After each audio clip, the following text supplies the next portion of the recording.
The knock came hard enough to rattle the glass, sharp against the quiet I had been living inside since my husband died. Late afternoon light spilled across the floor, dust floating like it had nowhere else to go, and for a split second I considered not answering at all. My hands were still damp from the sink, my heart already racing, because something about that sound felt final, like a line being crossed. If you've ever felt your life pause on the edge of a moment you didn't choose, subscribe and tell me where you're listening from. You're not as alone as you think. When I opened the door, the air felt heavier, colder, and I knew before anything was said that this visit wasn't about sympathy or closure. It was about something my husband had hidden, something he waited years to put in my hands. That was the moment everything I thought I knew began to shift. It was just after 3:20 p.m. when the knock came, sharp and certain, cutting through the quiet I had been living inside for months. I remember freezing with my hands still wrapped around a damp dish towel, my heart reacting before my mind could catch up. Silence had become my companion since Daniel died, a heavy, patient thing that settled into every room of our small house in Madison, Wisconsin. I had learned its rhythms, so the sound felt wrong. When I opened the door, I wasn't met with sympathy or casseroles or the awkward kindness people offer widows. I was met with purpose. The man standing there carried himself like someone who had rehearsed this moment many times, and the look in his eyes told me he wasn't here to ask how I was holding up. Somehow, without a single word being spoken yet, I knew he was connected to my husband. I invited him in automatically, my body moving on habit while my thoughts raced. 6 months had passed since I buried the man I loved, and nothing new was supposed to reach me. Yet as the stranger settled into my living room, I felt the unmistakable sense that something unfinished had found its way back to me. Only then did I notice what he was holding. I sat alone after he left, the house settling back into its familiar hush, as if it had been holding its breath. The object rested on my coffee table, small but impossibly heavy, pulling my attention no matter where I looked. It was a brass key, cool and worn smooth, the kind that felt older than my memories. Beside it lay a sealed envelope. I knew the handwriting instantly. Daniel's letters always leaned slightly to the right, patient and deliberate, like he had nowhere else to be. Seeing my name written that way made my chest tighten. Grief has a strange way of sharpening recognition. I could have picked those letters out of a room full of strangers.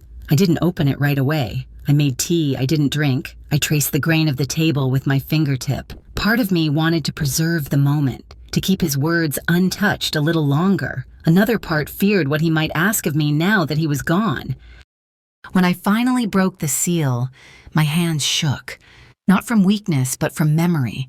His message was gentle, grateful, and unsettling all at once. He spoke of time, of patience, of a promise I had kept without realizing it. Then came the line that made me stop breathing. This was meant only for me, not for our son, not for anyone else. The key was not an explanation. It was an instruction. As it warmed in my palm, I knew it was meant to be followed, not questioned, alone. I spent the night pacing between rooms, the key heavy in my pocket even when I set it down. At 69, my world had already grown smaller than I ever expected. I thought about my knees on stairs, my breath on long walks, the way people speak slowly to women my age as if fragility is contagious. I thought about Evan, about how strange it felt to keep something from my own child. We had always shared plans, worries, ordinary details, yet Daniel had been clear. This was meant to be mine alone. Trust had been the quiet foundation of our marriage, built through decades of choosing each other even when answers were incomplete. Remembering that steadied me. Fear came in waves, fear of traveling alone, fear of being foolish, fear that I was misreading a man who could no longer correct me. But beneath it all was something unexpected, a calm I had not felt since before the funeral. Following this path felt less like disobedience and more like honoring a final request. I realized then that safety had never been the same as living. Grief had already taken so much from me. I would not let it take my agency too. Just before dawn, with the house still dark, I sat at my kitchen table and opened my laptop. My hands stopped shaking when I pressed the final button. The confirmation screen glowed softly. Undeniable. I folded the key into my palm, knowing the next step required movement, not permission. It was time to leave, without explanation. I drove for hours after leaving the airport, the road thinning until it felt like a private thought. Pines closed in on both sides, their tops lost in mist, and the world I knew seemed to recede with every mile. I kept checking the dashboard clock, half convinced I had missed a turn or misunderstood the letter entirely. Nothing this quiet could be meant for me. The directions led me deeper into the hills of Oregon, past weathered fences and empty pullouts where the wind moved unchecked. I felt disoriented but oddly calm, as if my body understood something my mind had not yet accepted. Daniel had always trusted landscapes more than plans. Standing there in that vast silence, I began to understand why. Then the road curved, and the place revealed itself. It was not abandoned. It was waiting. A long stone house rose from the trees, solid and deliberate, its windows catching the gray light like watchful eyes. I stopped the car and sat there, gripping the steering wheel, convinced for a moment that I was intruding on someone else's life. This was too intentional, too cared for, to be a mistake. I stepped out slowly. Gravel shifted under my shoes, loud in the stillness. The key pressed against my palm as if urging me forward. Every instinct told me to turn around, to retreat back into explanations and safety. Instead, I walked toward the door. Crossing that threshold felt less like entering a building and more like stepping out of the life I had known. Before I could gather my thoughts, I sensed movement inside. Whoever kept this place had been expecting me. The air felt charged with intention. And I realized my arrival had been planned long before grief ever found me here today right now. I did not have to wait long. A man emerged from the hallway as if he had been standing just out of sight, patient and unhurried. His presence was calm, almost ceremonial, and it unsettled me more than surprise ever could. He looked at me the way someone looks at an expected guest, not a stranger who had wandered in by accident. Nothing about him felt rushed. His posture, the way he held his hands, even his silence carried certainty. As I followed him inside, I noticed how carefully the house had been kept. The floors were polished, the air warm. The rooms lived in without feeling occupied. This was not preservation out of duty. This was care, practiced over time. Then came the realization that tightened my chest. This place had not been waiting in theory. It had been waiting in fact. For years, long enough for routines to form, for seasons to be anticipated, for my arrival to feel inevitable rather than hopeful. I felt a wave of shock give way to something heavier. Daniel had planned beyond conversations, beyond reassurances whispered in bed. He had planned in silence, trusting that one day I would follow without understanding why. Standing there, I sensed how little I truly knew about the scope of his foresight. Whatever answers I had come seeking were layered, deliberate, and withheld for a reason. I had not reached the truth yet. I stepped close. I was given a moment alone, and the quiet closed around me like a held breath. The letter waited on the desk, cream paper against dark wood. Daniel's presence lingering in the shape of his handwriting. I sat down slowly, as if sudden movement might break whatever spell he had set in motion. As I read, memories surfaced that had never demanded explanation before. His careful budgeting, the long stretches when he worked late or traveled without much detail, the way he listened more than he spoke when we talked about the future. None of it had felt secretive then. It had felt steady, ordinary, loving. The letter did not speak in grand declarations. It spoke in patience. He wrote of time, of preparation, of wanting me protected from uncertainty. Even after he was gone, I felt grief loosen its grip, replaced by something warmer and heavier. Gratitude. He had been building quietly, not away from me, but for me. I realized how often I had mistaken simplicity for smallness. Daniel had lived modestly, driven an old car, laughed at extravagance, yet beneath that restraint was intention layered year upon year, shaped by care rather than urgency. Tears came without warning. Not sharp, but full. Our marriage had not been defined by dramatic gestures. It had been defined by trust that did not need proof until now. Love, I understood, can be a form of planning. The weight of that truth settled gently, reshaping my past and quietly rearranging the meaning of everything I thought I knew about our life. When I folded the letter and held it to my chest, I sensed that this revelation was incomplete. Whatever Daniel had prepared extended beyond words. Something tangible waited nearby, ready to show me just how far his devotion had reached. I followed him down a narrow stair hidden behind a paneled wall. The air cooled with each step, carrying the smell of stone and iron, and my heartbeat slowed as if the house itself were setting the pace. When the door opened, light spread softly, not dazzling but steady, revealing a room built for endurance. Shelves lined the walls, thick glass protecting objects arranged with care. Metals caught the glow.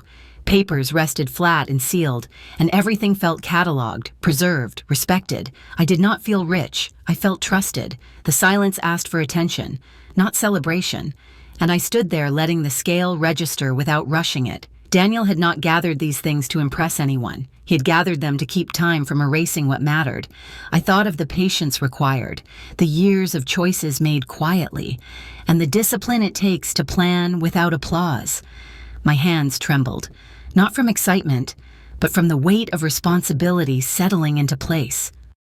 In that room, wealth lost its sharp edges. It became duty. It became care extended beyond a lifetime. I understood that stewardship is heavier than possession, and that being chosen to carry it is not a reward, but a charge. As we climbed back toward the light, the thought followed me like a shadow. This place would not speak the same way to everyone. What steadied me might unsettle another. I sensed that when someone else arrived, the room would test them, and in doing so, test me too. Soon enough, that difference would matter deeply too. I knew Evan was coming before I saw him. The house seemed to tighten with anticipation, and my heart did the same. When he stepped inside, relief washed over me. No matter how old he gets, part of me still scans his face for signs he's all right. Being his mother never learned restraint. At first, his presence grounded me. He took in the tall windows, the stone floors, the quiet weight of the place. I wanted him to feel what I felt, the care, the history, the intention stitched into every corner. I wanted him to see his father, but something shifted quickly. His eyes lingered longer on structures than stories. He walked with purpose, already measuring, already imagining uses and outcomes. The warmth I carried met a kind of focus that did not include me. It was as if the room spoke numbers to him, where it spoke memory to me. I watched him move through spaces I was still learning to breathe in. He asked for details without asking how I was holding up. I felt myself recede, not pushed, just overlooked. That quiet absence hurt more than conflict ever could. I realized then that we had arrived at this place for very different reasons. I had come to understand a marriage. He had come to assess an opportunity.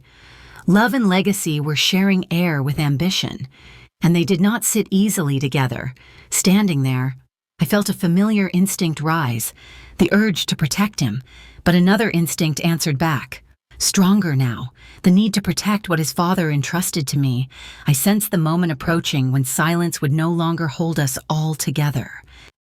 I listened as Evan outlined possibilities, each suggestion framed as efficiency, protection, strategy. The language was smooth, confident, and entirely detached from the reason we were there. In that moment, something inside me tightened. I was no longer hearing concern. I was hearing entitlement dressed as responsibility. Anger rose quietly, surprising me with its steadiness, not explosive, not loud, just firm. I thought of Daniel, of how carefully he had separated love from control. He had trusted me, not because I was young or strong, but because I was capable. That distinction mattered now. I recognized the shift when Evan began speaking as if decisions were already shared, as if my role was to consent rather than choose. I felt myself become smaller in his certainty, and then, just as suddenly, whole again. Clarity arrived like a door closing. This was not about denying him opportunity. It was about honoring intention. I understood then why secrecy had been necessary. Wealth reveals character, but it also tests boundaries. Daniel had known that, and now so did I. I asserted myself without raising my voice, without apology. I claimed stewardship, not ownership, and in doing so claimed myself. The stillness that followed was heavy, but it was honest. Love remained, but it had changed shape. The line had been drawn, and crossing it was no longer an option.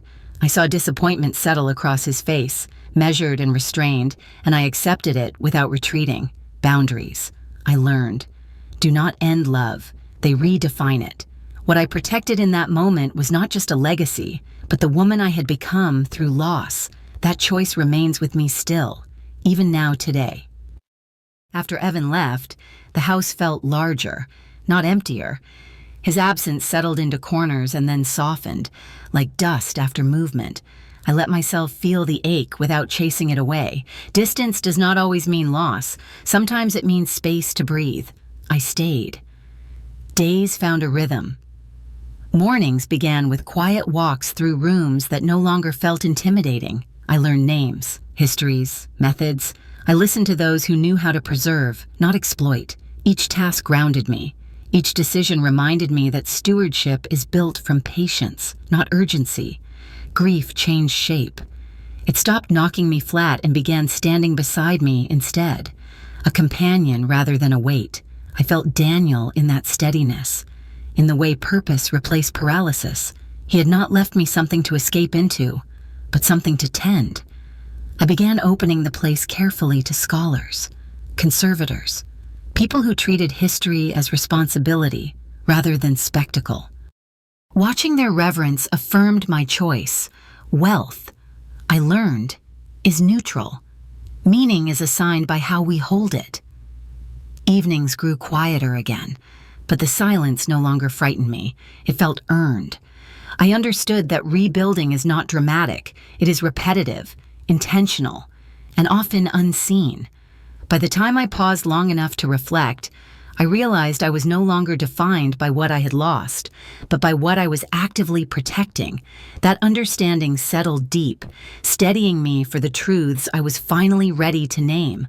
Those lessons would guide me forward with clarity, restraint, and compassion I had earned.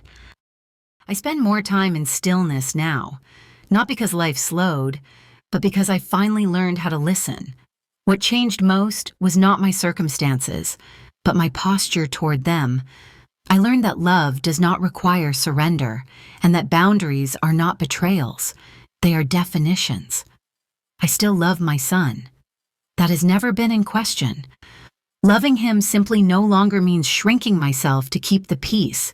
It means trusting that respect can survive disappointment, and that distance can coexist with care. Loss taught me that character is revealed under pressure, not created by it. Wealth works the same way.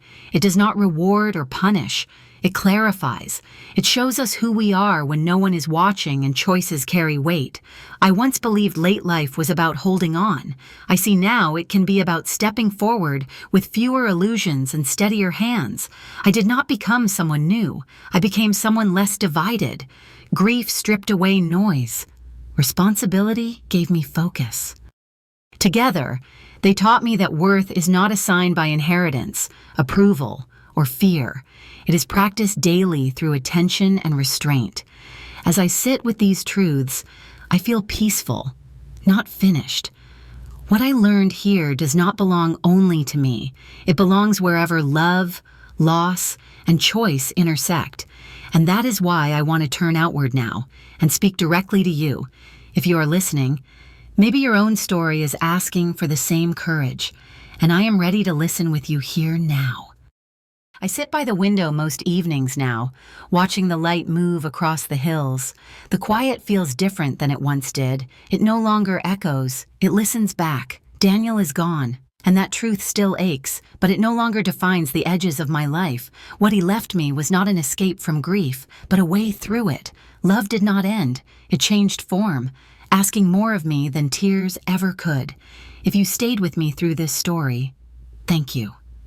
Sharing it feels like setting something down gently, knowing it will be held for a moment by someone else. That matters more than you might think. If any part of this resonated with you, if you have faced a moment where love and boundaries collided, I would like to hear about it.